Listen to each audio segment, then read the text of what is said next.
Have you ever felt that feeling of being completely lost in fog? Like you can't even see your hand in front of your face. Oh, yeah, I can only imagine how disorienting that would be. Yeah. And then imagine in that moment hearing the faint bleating of a goat.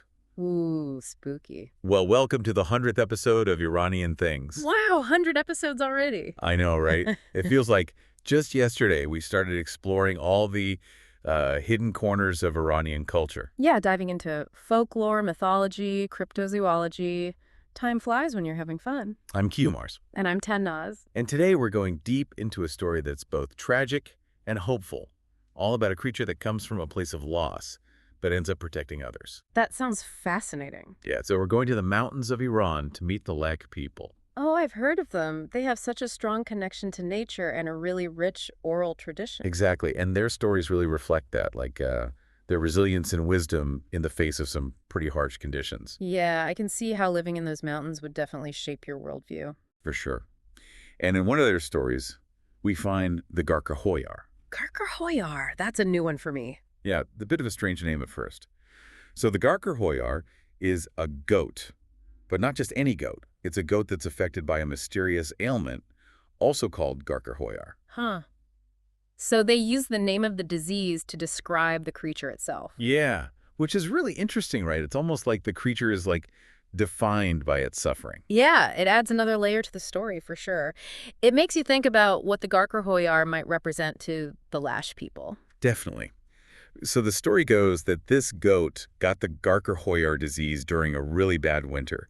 It was trying to protect its kids from wolves in super thick fog. Oh, wow. That's a scary situation. Right. Can you imagine that fear and desperation, trying to Mhm. keep your kids safe in that kind of environment?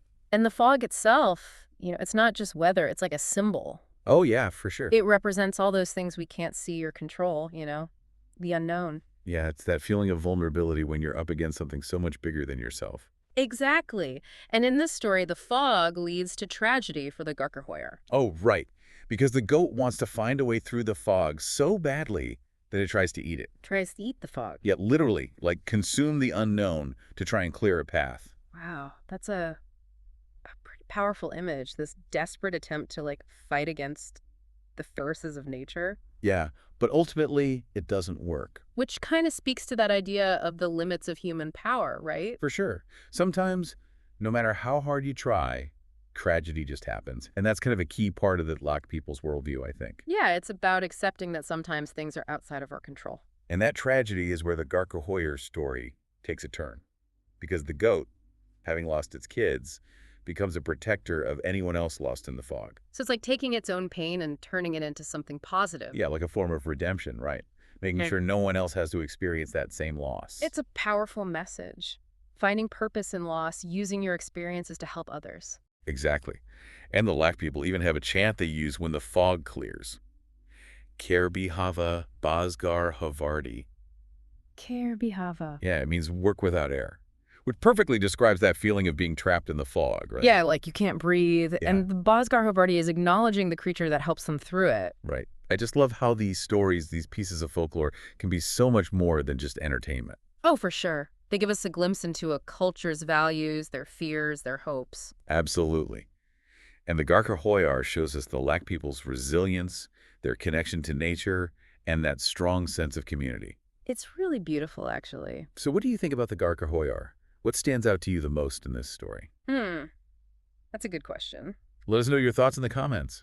And don't forget to like and subscribe for more deep dives into Iranian lore. And if you're interested in other creatures like the Garkarhoyar, we have a whole playlist dedicated to Iranian cryptozoology.